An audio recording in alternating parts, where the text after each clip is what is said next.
Action. Uh, Namaste. I am Dr. Rama Bennur. Well, I come from a musician's family. My father, he was the grandson of Vainika Shikamani Veena Sheshanna. I grew up in an atmosphere where we used to breathe only music all the time, just music. So naturally, even I learned music. But as I grew up, I found out that my interest was more in instruments. Of course, music, that is right, instruments, and also the history of music, that always interested me. History of music, science of music, theory of music, whatever you call it. And I was fortunate enough because right from my childhood,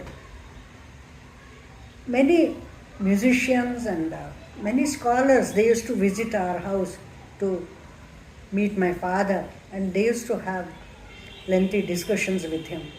You know, people like Rallapalli Ananta Krishna Sharma and DVG, Masti Venkatesh Iyengar, and Tita Sharma, V. Sitaramaya, all these stalwarts, you know, they were the people who had heard Sheshana's music. And naturally, they were very fond of my father. They had heard him too. So, and it was a feast for my ears to listen to them. And I was very fortunate to get the guidance of the, what shall I say, the living encyclopedia, Sri B.V.K. Shastri, as my guide. He really encouraged me, and it so happened, I mean, in my academics, I went towards Kannada literature. That also interested me. While reading the ancient poetry, for the first time, I entered an entirely new world. It was for me, because our poets who lived 1,000 years ago, they have mentioned number of venas, number of instruments in their work. I was surprised. Veena meant actually for me present day's Veena. That's all. I had never thought anything beyond that. But in ancient times, any stringed instrument was referred to by a common name called Veena. So when I came across so many Veenas like Gauri Veena, Kachapa Veena, Akasha Veena, Kurma Veena, so many, Nakula, Shatatantri, you name them. I told you, a new world, it had opened its gate for me. And naturally, I was drawn towards theory of music and the history of music, especially the instruments. That inspired me to do my masters in both literature and music. And naturally, you know, I was drawn towards doing some research in that, and I got a PhD award from Hampi University for the reference of musical instruments in ancient Kannada literature. That was it. ಈಗ ಶೇಷನ್ ಅವ್ರ ಬಗ್ಗೆ ಹೇಳೋದಾದರೆ, ಅವರು ಅಪ್ಪಟ ಕರ್ನಾಟಕ ಸಂಗೀತ ಕಲಾವಿದರು. ಅರಮನೆಯಲ್ಲಿ ರಘು ನಾಲ್ವಡಿ ಕೃಷ್ಣ ಜೋಡಿಯರ ಕಾಲದಲ್ಲಿ ಹೊರಗಿನಿಂದ ವಿದೇಶಿಯರು ಸಂಗೀತಗಾರರು ಬರ್ತಾಯಿದ್ರು. ಆಮೇಲೆ ಉತ್ತರ ಭಾರತದಿಂದ ಅನೇಕ ಹಿಂದೂಸ್ತಾನಿ ಸಂಗೀತಗಾರರು ಬರ್ತಾಯಿದ್ರು. ಅವರು ಯಾರೇ ಮುಖ್ಯವಾದ VIP ಗಳು ಅಂತ ಏನಂತೀವಲ್ಲ, ಮುಖ್ಯ ಅತಿಥಿಗಳು, ಅವ್ರುಗಳು ಬಂದಾಗ ಅವರಿಗೆ ರುಚಿಸೋ ಹಾಗೆ ನುಡಿಸುವಂತಹ ಕಲೆಗಾರಿಕೆ ಅವರಲ್ಲಿ ಇತ್ತಂತೆ. ವಿದೇಶಿಯರು ಬಂದಾಗ ಬರೀ ಧಾಟು ಸ್ವರಗಳ ಪ್ರಯೋಗ, ಅವ್ರದ್ದು ಕಾರ್ಡ್ಸ್ ಅಂತ ಏನು ವೆಸ್ಟರ್ನ್ ಮ್ಯೂಸಿಕಲ್ಲಿ ಹೇಳ್ತೀವಲ್ಲ ಅದಕ್ಕೆ ಸಮಾನವಾಗೋ ಹಾಗೆ ಧಾಟು ಸ್ವರಗಳಿಂದ ಅವರನ್ನು ರಂಜಿಸ್ತಾ ಇದ್ರು. ಹಿಂದೂಸ್ತಾನಿ ಸಂಗೀತಗಾರರು ಬಂದಾಗ ಹಿಂದೂಸ್ತಾನಿ ಟಚಸ್ಸಲ್ಲೇ ಅದನ್ನು ಕೊಟ್ಕೊಂಡೇ ನುಡಿಸ್ತಾ ಇದ್ರಂತೆ. ಸೊ ಹೀಗೆ ಸಂಗೀತನ ಹೇಗೆ ಬೇಕಾದರೂ ನಾವು ಮಾರ್ಪಾಡು ಮಾಡಬಹುದು. ಆಮೇಲೆ ಕೃಷ್ಣರಾಜ ಒಡೆಯರು ಸ್ವತಃ ಅವರು ಕೃಷ್ಣರಾಜ ಒಡೆಯರು ಒಬ್ಬರೇ ಅಲ್ಲ, ಆಲ್ಮೋಸ್ಟ್ ಎಲ್ಲ ಒಡೆಯರ್ಗಳು ಅಷ್ಟೇ. ವೆಸ್ಟರ್ನ್ ಮ್ಯೂಸಿಕ್ನು ಪಾಶ್ಚಿಮಾತ್ಯ ಸಂಗೀತದಲ್ಲೂ ನಿಷ್ಣಾತರವರು, ಜೊತೆಗೆ ನಮ್ಮ ಸಂಗೀತವನ್ನು ಕಲಿತವರು. ಹಿಂದೂಸ್ತಾನಿ ಸಂಗೀತಕ್ಕೂ ಕೂಡ ಚೆನ್ನಾಗಿ ಪ್ರೋತ್ಸಾಹ ಮಾಡ್ತಾಯಿದ್ದಾರೆ. ಒಟ್ಟು ಸಂಗೀತ ಒಂದೇ ಅಲ್ಲ, ಯಾವುದೇ ಕಲೆಗೆ ಅವರ ನಿರಂತರವಾದ ಪ್ರೋತ್ಸಾಹ ಇದ್ದಿದ್ದರಿಂದಲೇ ಮೈಸೂರಿನಲ್ಲಿ ಒಂದು ಗೋಲ್ಡನ್ ಪೀರಿಯಡ್, ಸುವರ್ಣ ಯುಗ, ಶೇಷಣ್ಣವರ ಯುಗನ ಸುವರ್ಣ ಯುಗ ಅಂತ ಕರೀತಾರೆ ಸಂಗೀತಕ್ಕೆ ಸಂಬಂಧಪಟ್ಟಂತೆ. ಆವಾಗ ಅದು ಆಗಲಿಕ್ಕೆ ಸಾಧ್ಯ. ಮಹಾರಾಜರು ಅನೇಕ ಆಸ್ಥಾನ ವಿದ್ವಾಂಸರಿಗೆ ಹೇಳಿ ರೆಕಾರ್ಡ್, ಗ್ರಾಮಫೋನ್ ರೆಕಾರ್ಡ್ಗಳು ಅವ್ರ ಹತ್ರ ಇತ್ತಲ್ಲ, ಅದನ್ನು ಹಾಕಿಸಿ ವೆಸ್ಟರ್ನ್ ಮ್ಯೂಸಿಕನ್ನು ನಮ್ಮ ಸ್ವರಗಳಲ್ಲಿ ಬರ್ಸೋದು, ನಮ್ಮ ಸಂಗೀತವನ್ನು ವೆಸ್ಟರ್ನ್ ಸ್ಟಾಫ್ ನೊಟೇಷನಲ್ಲಿ ಬರ್ಸೋದು, ಹಿಂದೂಸ್ತಾನಿ ಸಂಗೀತದ ಮಟ್ಟಗಳು ಅದರದ್ದು ರೆಕಾರ್ಡ್ಗಳೇನಿತ್ತಲ್ಲ ಅದನ್ನೆಲ್ಲ ನಮ್ಮ ಸಂಗೀತಗಾರರಿಗೆ ಹೇಳಿ ಸ್ವರಮಟ್ಟನ್ನು ಬರೀಬೇಕು. ಇಂತಹ ಕೆಲಸಗಳನ್ನು ಬೇಕಾದಷ್ಟು ಮಾಡಿಸ್ಬಿಟ್ಟಿದ್ದಾರೆ.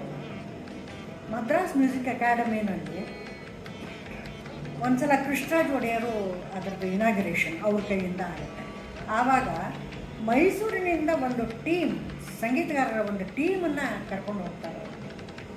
ಈಗ ಶ್ರೀ ಅವರು ತಮ್ಮ ಕವನದಲ್ಲಿ ಹೇಳ್ತಾರೆ, ಅವರು ಇಂಗ್ಲೀಷ್ ಪ್ರೇಮಗೀತೆಗಳನ್ನು ಕನ್ನಡಕ್ಕೆ ತಂದಾಗ ಅವಳ ಉಡುಗೆ ಇವಳಿಗಿಟ್ಟು ಇವಳ ತೊಡುಗೆ ಅವಳಿಗಿಟ್ಟು ನೋಡ ಬಯಸಿದೆ ಅಂತ ಹೇಳ್ತಾರಲ್ಲ, ಹಾಗೆ ವೆಸ್ಟರ್ನ್ ಮ್ಯೂಸಿಕ್ಕು ಅಂದರೆ ಪಾಶ್ಚಿಮಾತ್ಯ ಸಂಗೀತ ಮತ್ತು ಕರ್ನಾಟಕ ಸಂಗೀತ ಈ ಎರಡರ ಕೊಡುಗೆ ಬಗ್ಗೆನೇ ವಿಶೇಷವಾಗಿ ಮಾತಾಡೋ ಹಾಗೆ, ಆಮೇಲೆ ಲೆಕ್ಚರ್ ಡೆಮಾನ್ಸ್ಟ್ರೇಷನ್ಸನ್ನು ಕೊಡೋ ಹಾಗೆ ಒಂದು ಟೀಮನ್ನು ತಯಾರು ಮಾಡಿ ಇಲ್ಲಿಂದ ಕರ್ಕೊಂಡು ಹೋಗಿರ್ತಾರೆ.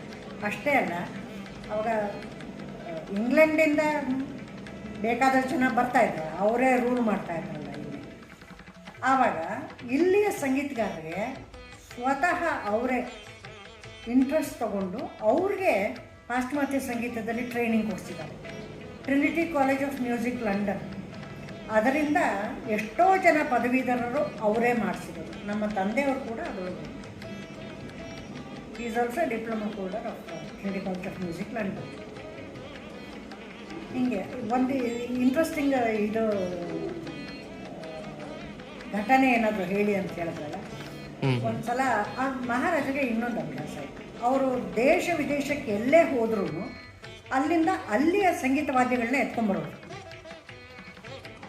ಅವ್ರಿಗೆ ಅದೊಂದು ಕುತೂಹಲ, ನಮ್ಮವರು ಇದನ್ನು ಕಲೀಲಿ, ಇದರೊಳಗೂ ನುಡಿಸ್ಲಿ, ಅದೊಂದು ಸಂತೋಷ ಅವರಿಗೆ. ಹೀಗೆ ಒಂದು ಸಲ ಈಜಿಪ್ಟಿನಿಂದ ಹಾರ್ಪ್ ಅನ್ನೋ ವಾದ್ಯನ ತರಿಸಿದ್ದಾರೆ. ಇಷ್ಟು ದೊಡ್ಡ ಎತ್ತರದ ವಾದ್ಯ, ಅದಕ್ಕೆ ಉದ್ದುದ್ದಕ್ಕೆ ಹೀಗೆ ತಂತಿಗಳಿದೆ. ಇವತ್ತು ನಾವು ಸಿನಿಮಾಗಳಲ್ಲೆಲ್ಲ ನೋಡಿರ್ತೀವಿ ಹಾರ್ಪ್ ಅಂದರೆ ಏನಂತ ಗೊತ್ತು ನಮಗೆ. ಆವಾಗ ಮೊಟ್ಟ ಮೊದಲನೇ ಬಾರಿಗೆ ಅದು ಮೈಸೂರಿಗೆ ಬಂದಿದೆ. ಆವಾಗ ಅವರು ಎಲ್ಲ ಆಸ್ಥಾನ ವಿದ್ವಾಂಸರನ್ನೆಲ್ಲ ಕರೆಸಿದ್ದಾರೆ. ಕರೆಸಿ ಆ ವಾದ್ಯವನ್ನು ತೋರಿಸಿ, ಇದನ್ನು ಯಾರು ಕಲಿತೀರಿ ನಿಮ್ಮಲ್ಲಿ ಅಂತ ಹೇಳಿದ್ದಾರೆ. ಆ ವಾದ್ಯ ತೀರಾ ಹೊಸದು, ಇದರೊಳಗೆ ನುಡ್ಸೋಕ್ಕಾಗತ್ತಾ ಅಂತ ಅವ್ರಿಗೆ ಅನಿಸಿರಬಹುದು. ಇದು ನುಡ್ಸೋದು ಹೇಗೆ, ಮೆಟ್ಲಿಲ್ಲ, ಏನೂ ಇಲ್ಲ, ಗೋಟು ವಾದ್ಯ ಥರನೂ ಇಲ್ಲ ಇದು ಅಂತ ಅನಿಸಿರ್ಬೋದು. ಯಾರೂ ಮಾತಾಡಿಲ್ಲ. ಆವಾಗ ಎಷ್ಟು ಒಂದು 20-22 ವರ್ಷ ಇರ್ಬೋದು ನಮ್ಮ ತಂದೆಯವರಿಗೆ. ಅವರು ಎದ್ದು ನಿಂತು, ಮಹಾಪ್ರಭು ನಾ ಪ್ರಯತ್ನ ಮಾಡ್ತೀನಿ ಅಂತ ಹೇಳಿಬಿಟ್ರು. ಮಹಾರಾಜರು ಖುಷಿಯಾಗಿದೆ, ಕೃಷ್ಣರಾಜ ಒಡೆಯರಿಗೆ ಬಹಳ ಸಂತೋಷ ಆಗಿ ಒಂದು ಲಾರಿಯಲ್ಲಿ ಆ ಇನ್ಸ್ಟ್ರೂಮೆಂಟನ್ನು ನಮ್ಮ ಮನೆಗೆ ಕಳಿಸಿದ್ವಿ. ಅದನ್ನು ಹೇಳ್ಕೊಡೋಕ್ಕೆ ಇವ್ರಿಗೆ ಹಂಟ್ ಆ್ಯಂಡ್ ಸ್ಮಿತ್ ಅಂತ ಇಬ್ಬರು ಟ್ಯೂಟರ್ಸ್ ನಮ್ಮ ಮನೆಗೆ ಕಳಿಸಿದ್ದಾರೆ. ಸೊ ಮಾರನೇ ದಿವಸ ಆ ಟ್ಯೂಟರ್ಸ್ ಮನೆಗೆ ಬಂದು ಆ ವಾದ್ಯದ ಪರಿಚಯ ಮಾಡಿಕೊಟ್ಟು ಹೇಗೆ ನುಡಿಸ್ಬೇಕದನ್ನು ಏನು ಎತ್ತ ಅಂತ ಹೇಳಿ ಅವರು ಮಹಾರಾಜರು 2 ತಿಂಗಳು ಟೈಮ್ ನೀನು ಕೊಡ್ತೀನಿ, ಅಷ್ಟರೊಳಗೆ ಈ ವಾದ್ಯವನ್ನು ಕಲಿತು ನೀನು ನುಡಿಸು ಅಂತ ಹೇಳಿ ಹೋಗಿದ್ದಾರೆ.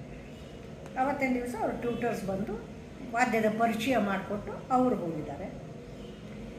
ಅಷ್ಟೇ, ಅವರು ಪರಿಚಯ ಮಾಡಿಕೊಟ್ಟು ಹೋಗಿದ್ದಾರೆ. 2ನೇ ದಿವಸಕ್ಕೆ ನಮ್ಮ ತಂದೆಯವರು ಹಾಲ್ನಲ್ಲಿ ಚಾಮುಂಡೇಶ್ವರಿ ಮೇಲೆ ಒಂದು ಕೀರ್ತನೆಯನ್ನು ಮಹಾರಾಜರ ಎದುರು ನುಡಿಸ್ಬಿಟ್ಟಿದ್ದಾರೆ. ಇಷ್ಟು ಸಂತೋಷ ಆಗಿಬಿಟ್ಟಿದೆ ಅವರಿಗೆ, ಮಹಾರಾಜರಿಗೆ. ಆಗಿನ ಕಾಲಕ್ಕೆ 500 ರೂಪಾಯಿ ಸಂಭಾವನೆ ಅವರಿಗೆ ಕೊಟ್ಟಿದ್ದಾರೆ. ಆಗಿನ ಕಾಲಕ್ಕೆ 500 ಅಂತಂದರೆ ಅದು ಬಹಳ ದೊಡ್ಡ ಮೊತ್ತ. ಅದು ನಮ್ಮ ತಂದೆಯವರ ಹೆಸರು ಅವ್ರ ಹೆಸರು VN ರಾವ್, ವೆಂಕಟನಾರಾಯಣ ರಾವ್ ಅಂತ. ಬಟ್ ಅವರ ಪ್ರಸಿದ್ಧಿಗೆ ಬಂದಿದ್ದೇ ಸ್ವರಮೂರ್ತಿ VN ರಾವ್ ಅಂತ. ಯಾಕಂದರೆ ಅವರು ತೀರಾ 6-7 ವರ್ಷದ ಹುಡುಗ ಇದ್ದಾಗ ಗದ್ವಾಲ್ ಮಹಾರಾಜರು ಪ್ರತಿ ವರ್ಷ ಶೇಷಣ್ಣವ್ರನ್ನ ಕರೆಸ್ಕೊತಾ ಇದ್ರಂತೆ ಕಚೇರಿ ಕೊಡ್ಸೋಕ್ಕೆ ಅಂತ. ಶೇಷಣ್ಣವ್ರು ನಮ್ಮ ತಂದೆ 2 ವರ್ಷದ ಮಗು ಇದ್ದಾಗಿಂದಲೂ ತಮ್ಮ ಹತ್ರನೇ ಮಲಗಿಸ್ಕೊಂಡು ರಾತ್ರಿ ಇದ್ದಕ್ಕಿದ್ದಂಗೆ ಎಚ್ಚರ ಆದಾಗ ಅವ್ರಿಗೆ ಸಂಗೀತದ ಲಹರಿ ಬಂದಾಗ ಅವ್ರಿಗೆ ಪಲ್ಲವಿ ಹೇಳಿಕೊಟ್ಟು, ಅವ್ರ ನಿದ್ದಿಗಣ್ಣಲ್ಲಿ ಎಬ್ಬಿಸಿ ಅವರಿಗೆ ಪಲ್ಲವಿ ಹೇಳಿಕೊಟ್ಟು ಮಲಗಿಸಿ ಈ ಥರ ಸಂಗೀತವನ್ನು ಅವರ ಸಬ್ಕಾನ್ಷಿಯಸ್ಸಲ್ಲಿ ಇಳಿದು ಬಿಡಬೇಕು, ಆ ಥರ ಟ್ರೈನಿಂಗ್ ಕೊಟ್ಟವರು. 5 ವರ್ಷಕ್ಕೆ ಇವರು ನಿರರ್ಗಳವಾಗಿ ಸ್ವರ ಹಾಕ್ತಾಯಿದ್ರಂತೆ. ಅದನ್ನು ನೋಡಿ ಶೇಷಣ್ಣವರು ತಾವು ಎಲ್ಲೆಲ್ಲಿ ಕಚೇರಿ ಮಾಡ್ತಿದ್ರು ಅಲ್ಲೆಲ್ಲ ಮೊಮ್ಮಗನ ಕೈಲೂ ಹಾಡಿಸ್ತಿದ್ರು. ಅವ್ರ ಜೊತೆಗೆ ವೀಣೆಯ ಜೊತೆಗೆ ಮೊಮ್ಮಗನ ಕೈಲೂ ಹಾಡಿಸ್ತಾಯಿದ್ರಂತೆ. ಹೀಗೆ ಗದ್ವಾಲ್ ಮಹಾರಾಜರ ಆಸ್ಥಾನಕ್ಕೂ ಕರ್ಕೊಂಡು ಹೋಗಿದ್ದಾರೆ ಮೊಮ್ಮಗನ. ಅಲ್ಲಿ ಅವರು ತಾರಕ ಬ್ರಹ್ಮಸ್ವರೂಪಿಣಿ ಅಂತ ಕಲ್ಯಾಣಿ ರಾಗದ ಒಂದು ಪಲ್ಲವಿ, ರಾಗ ತಾನ ಪಲ್ಲವಿ ನುಡಿಸಿ ಸ್ವರಗಳು ಹಾಕಕ್ಕೆ ಶುರು ಮಾಡಿದ್ರಂತೆ. ಮೊಮ್ಮಗನಿಗೆ ಸನ್ನೆ ಮಾಡಿದ್ದಾರೆ, ನೀನು ಹಾಡು ಅಂತ. ತಾತನ ಜೊತೆಗೆ ನಿರರ್ಗಳವಾಗಿ ಅವನ ಸ್ವರಗಳು ಹಾಕಿದ್ದಾನೆ. 5-6 ವರ್ಷದ ಹುಡುಗ ಹಿಂಗೆ ಸ್ವರ ಹಾಕ್ತಾನಲ್ಲ ಅನ್ನೋದು ನೋಡಿ ಮಹಾರಾಜರಿಗೆ ಆಶ್ಚರ್ಯ ಆಗಿ ತಾವು ಹಾಕ್ಕೊಂಡು ಬಂದಿದ್ದ ಕಂಠೀಹಾರವನ್ನು ತೆಗೆದು ನಮ್ಮ ತಂದೆಗೆ ಹಾಕಿ ಅದರ ಮಾರನೇ ದಿವಸ ಒಂದು ವಿಶೇಷ ಸಭೆಯನ್ನು ಕರೆದು ಆಸ್ಥಾನದಲ್ಲಿ ಅವರಿಗೆ ಸ್ವರಮೂರ್ತಿ ಅಂತ ಟೈಟಲ್ ಕೊಡ್ತಾರೆ.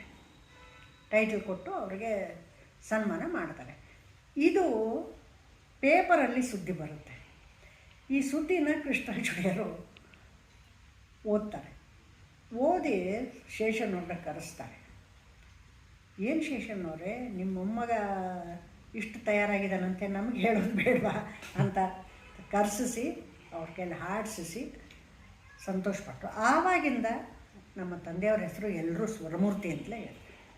VN ರಾವ್ ಅಂದರೆ ಯಾರಿಗೂ ಗೊತ್ತಾಗೋದೇ ಇಲ್ಲ, ಸ್ವರಮೂರ್ತಿ ಅಂದರೆ ತಕ್ಷಣ ಗೊತ್ತಾಗುತ್ತೆ. ಹೀಗೆ ಅವರು ಇನ್ನೊಂದು ಪ್ರತಿಭೆ, ಅದ್ಭುತ ಪ್ರತಿಭೆ ಅವ್ರದ್ದೊಂದು.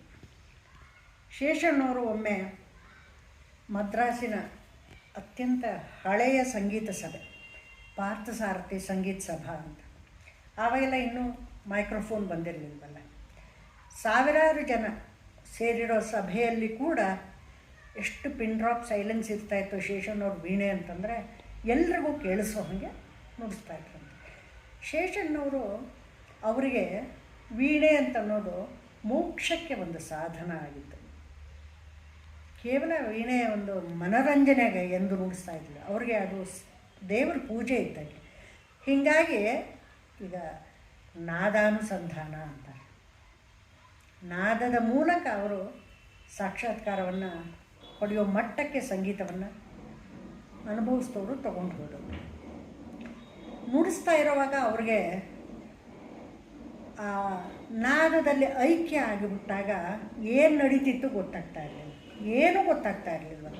ಎಷ್ಟೋ ಸಲ ಅವ್ರ ಕೈಯಿಂದ ವೀಣೆ ಜಾರು ಬಿದ್ದಿದ್ದು ಕೂಡ ಅವ್ರಿಗೆ ಗೊತ್ತಾಗ್ತಾ ಇರಲಿಲ್ಲ. ಅದರೊಳಗೆ ಅವರು ಲೀನವಾಗಿ ಹೋಗಿರ್ತಿದ್ರಂತೆ. ಅಂತಹ ಕಣ್ಣು ಮುಚ್ಕೊಂಡು ಅವ್ರು ನುಡಿಸ್ತಾ ಇದ್ರು ಅಂತಂದರೆ ನಾದದಲ್ಲಿ ಐಕ್ಯರಾಗಿದ್ದಾರೆ ಅಂತಲೇ ಅರ್ಥ. ಆ ಪಾರ್ಥಸಾರಥಿ ಸಂಗೀತ ಸಭೆಯಲ್ಲಿ ನುಡಿಸ್ತಾ ಇದ್ದಾರಂತೆ. ಬೇಕಾದಷ್ಟು ಜನ ಸೇರಿದ್ದಾರೆ. ಅವರ ಮಗ ರಾಮಣ್ಣವರೇ ತಂಬೂರಿ ನುಡಿಸ್ತಾ ಇದ್ದಾರೆ. ಇದ್ದಕ್ಕಿದ್ದಂಗೆ ಎಲ್ಲಿಂದ ಬಂತು ಅಂತ ಯಾರಿಗೂ ಗೊತ್ತಿಲ್ಲ. ಸಭೆಯಲ್ಲಿ ಒಂದು ಹಾವು ಪ್ರತ್ಯಕ್ಷ ಆಗಿ ಅವ್ರ ಮುಂದೆ ಹೆಡೆ ಬಿಚ್ಚಿ ಸಂಗೀತ ಕೇಳ್ತಾ ಇತ್ತಂತೆ. ಶೇಷಣ್ಣವ್ರಿಗೆ ಇದ್ರ ಪರಿವೆಯೇ ಗೊತ್ತಿಲ್ಲ, ಏನು ನಡೀತಿದೆ ಅಂತ ಗೊತ್ತಿಲ್ಲ. ಅವ್ರ ಪಾಡು ಅವರು ನಾದಲೋಕದಲ್ಲಿ ವಿಹರಿಸ್ತಾ ಇದ್ದಾರೆ. ಜನ ಎಲ್ಲ ಹಾ ಹೂ ಅಂತ ಎದ್ದು ಬಿಟ್ಟಿದ್ದಾರೆ ಹಾವನ್ನು ನೋಡಿದ ತಕ್ಷಣ. ಆರ್ಗನೈಸರ್ಸು ರಿಕ್ವೆಸ್ಟ್ ಮಾಡ್ಕೊಂಡಿದ್ದಾರೆ, ದಯವಿಟ್ಟು ಯಾರೂ ಗಲಾಟೆ ಮಾಡಬೇಡಿ. ಸಾಕ್ಷಾತ್ ಸುಬ್ರಹ್ಮಣ್ಯನೇ ಸರ್ಪರೂಪದಲ್ಲಿ ಬಂದು ಅವ್ರ ಸಂಗೀತವನ್ನು ಕೇಳ್ತಾ ಇದ್ದಾನೆ ಅಂತ ಕಾಣುತ್ತೆ. ದಯವಿಟ್ಟು ನೀವು ಯಾರೂ ಗಲಾಟೆ ಮಾಡಬೇಡಿ, ಶಾಂತವಾಗಿರಿ ಅಂತ ಹೇಳಿದ್ಮೇಲೆ ಜನ ಕೂತ್ಕೊಂಡಿದ್ದಾರೆ. ಇವ್ರಿಗೇನು ಗೊತ್ತೇ ಇಲ್ಲ. ಜನ ಎಲ್ಲ ಕೇಳ್ತಾನೆ ಇದ್ದಾರೆ. ಹಾವು ಹೇಗೆ ಬಂತು ಅಂತ ಯಾರೂ ನೋಡಿಲ್ಲ, ಹೇಗೆ ಹೋಯಿತು ಅಂತ ಯಾರಿಗೂ ಗೊತ್ತಿಲ್ಲ. ಹೆಂಗೆ ಬಂದಿತ್ತು ಹಾಗೆ ಅದು ಹೋಗಿದೆ. ಆವಾಗ ಮದ್ರಾಸ್ನಲ್ಲಿ ಒಬ್ಬ ಶ್ರೀನಿವಾಸ ಶ್ರೇಷ್ಠಿ ಅಂಥೇಳಿ ಅತ್ಯಂತ ಶ್ರೀಮಂತ ಚಿನ್ನ ಬೆಳ್ಳಿಯ ವ್ಯಾಪಾರಿ. ಅವರು ಶೇಷಣ್ಣವರ ಸಂಗೀತದ ಮಹಾಭಕ್ತ. ಶೇಷಣ್ಣವ್ರ ಸಂಗೀತ ಎಲ್ಲಾದರೂ ತಪ್ಪಿಸ್ತಿರ್ಲಿಲ್ವಂತೆ, ತಪ್ಪಿಸ್ದೇ ಹೋಗ್ತಾಯಿದ್ರು. ಅಷ್ಟೇ ಜಿಪುಣ ಗ್ರೇಸ ಅಂತ, ಎಂದೂ ಯಾರಿಗೂ ಏನನ್ನು ಕೊಟ್ಟವರಲ್ವಂಥವ್ರು. ಈ ಘಟನೆ ನಡೆದಾಗ ಅವರಲ್ಲಿದ್ದರಂತೆ. ಈ ಘಟನೆಯಿಂದ ಅವರ ಮನಸ್ಸಿನ ಮೇಲೆ ಎಷ್ಟು ಪರಿಣಾಮ ಆಯಿತು ಅಂದರೆ, ಶೇಷಣ್ಣನವರ ವೀಣೆ ಮೇಲೆ ಇಷ್ಟುದ್ದದ ಬೆಳ್ಳಿಯ ನಾಗರ ಹಾವು, ಅದಕ್ಕೆ ಪಚ್ಚೆ ಮಣಿ ಅದರ ಸಮೇತ, ಅದರ ಕೆಳಗಡೆ ಅವರ ಹೆಸರು ಕೂಡ ಬರ್ತಿದೆ. ಅದನ್ನು ಶೇಷಣ್ಣವ್ರ ವೀಣೆಗೆ ಫಿಕ್ಸ್ ಮಾಡಿ ಕೊಡ್ತಾರೆ. ಯಾರಿಗೂ ಕೊಡದೇ ಇರೋ ಮನುಷ್ಯ ಬೆಳ್ಳಿ ನಾಗರ ಹಾವನ್ನು ಅವ್ರ ವೀಣೆಗೆ ಅದನ್ನ ಫಿಕ್ಸ್ ಮಾಡಿಕೊಡ್ತಾರೆ. ಇವತ್ತಿಗೂ ನೀವು ಅದನ್ನು ಶೇಷಣ್ಣವ್ರ ವೀಣೆಯಲ್ಲಿ ನೋಡ್ಬೋದು. ಧರ್ಮಸ್ಥಳ. ಹೌದು, ಅಲ್ಲಿದೆ. ಅಲ್ಲ, ಯಾಕೆ ಹೇಳಿದೆ ಅಂತಂದರೆ, ಶಿಶುರ್ವೇತಿ ಪಶುರ್ವೇತಿ ವೇತಿ ಗಾನದ ಸಂಪಣಿಹಿ ಅಂತ ಹೇಳ್ತಾರೆ. ಪ್ರಾಣಿ ಪಕ್ಷಿಗಳನ್ನೇ ಆಕರ್ಷಿಸುತ್ತೆ ಸಂಗೀತ ಅಂತಂದ ಮೇಲೆ ಮನುಷ್ಯರ ಅದಕ್ಕೆ ಮಾರು ಹೋಗೋದೊಳಗೆ, ಅದು ಒಂದು ಸುಸಂಸ್ಕೃತ ಮನಸ್ಸು ಸಂಗೀತಕ್ಕೆ ಮಾರು ಹೋಗೋದೊಳಗೆ ಏನೂ ಆಶ್ಚರ್ಯ ಇಲ್ಲ ಅಲ್ಲ. It doesn't speak of their character or anything. One incident. Mahatma ಗಾಂಧೀಜಿಯವರು ತಮ್ಮ ಸಮಯ ಪಾಲನೆಗೆ ಬಹಳ ಹೆಸರಾದವರು. ಯಾವ ಸಭೆ ಸಮಾರಂಭಕ್ಕೆ ಅವರು 1 ನಿಮಿಷ ತಡವಾಗಿ ಹೋಗ್ತಾ ಇರಲಿಲ್ಲ. ಕರೆಕ್ಟ್ ಟೈಮ್ ಅಂದರೆ ಟೈಮಿಗೆ ಸರಿಯಾಗಿ ಹೋಗೋರು. 1924ರಲ್ಲಿ ಬೆಳಗಾಮಲ್ಲಿ ಕಾಂಗ್ರೆಸ್ ಅಧಿವೇಶನ, 1924. ಆ ಕಾಂಗ್ರೆಸ್ ಅಧಿವೇಶನಕ್ಕೆ ಬೆಳಗ್ಗೆ ಎಲ್ಲ ಸಭೆಗಳು ಅವೆಲ್ಲ ಆಗುತ್ತೆ. ಅಲ್ಲಿ ಮಹಾತ್ಮ ಗಾಂಧೀಜಿ, ನೆಹರು, ಸರೋಜಿನಿ ನಾಯ್ಡು, ವಲ್ಲಭಾಯ್ ಪಟೇಲ್ ಎಲ್ಲ ಘಟಾನುಘಟಿಗಳ ರಾಜಕೀಯ ವ್ಯಕ್ತಿಗಳು ಎಲ್ಲರೂ ಅಲ್ಲಿ ಸೇರಿದರು. ಭಾರತದ ಎಲ್ಲ ರಾಜಕೀಯ ವ್ಯಕ್ತಿಗಳು ಅಲ್ಲಿ ಸೇರಿದರು. ಯಾಕಂದರೆ ಕಾಂಗ್ರೆಸ್ ಅಧಿವೇಶನ ಅದು. ಆ ಸಮಯದಲ್ಲಿ ಸಂಜೆ ಹೊತ್ತು ಅವ್ರುಗಳಿಗೆ ಮನಸ್ಸನ್ನು ಸಂತೋಷಪಡಿಸೋಕ್ಕೆ ಅಂತ ಹೇಳಿ ಸ್ಪೆಷಲಿ ಮೈಸೂರಿನಿಂದ ಶೇಷಣ್ಣವ್ರನ್ನ ಕರೆಸಿರ್ತಾರೆ. ಅವರು ವೀಣೆಯನ್ನು ಏರ್ಪಾಡು ಮಾಡಿರ್ತಾರೆ. ಅವ್ರಿಗೆ ಅರ್ಧ ಗಂಟೆ ಸ್ಲಾಟ್ ಕೊಟ್ಟಿರ್ತಾರೆ. ಗಾಂಧೀಜಿ ಎದುರುಗಡೆ ಶೇಷಣ್ಣವರ ವೀಣಾವಾದನ.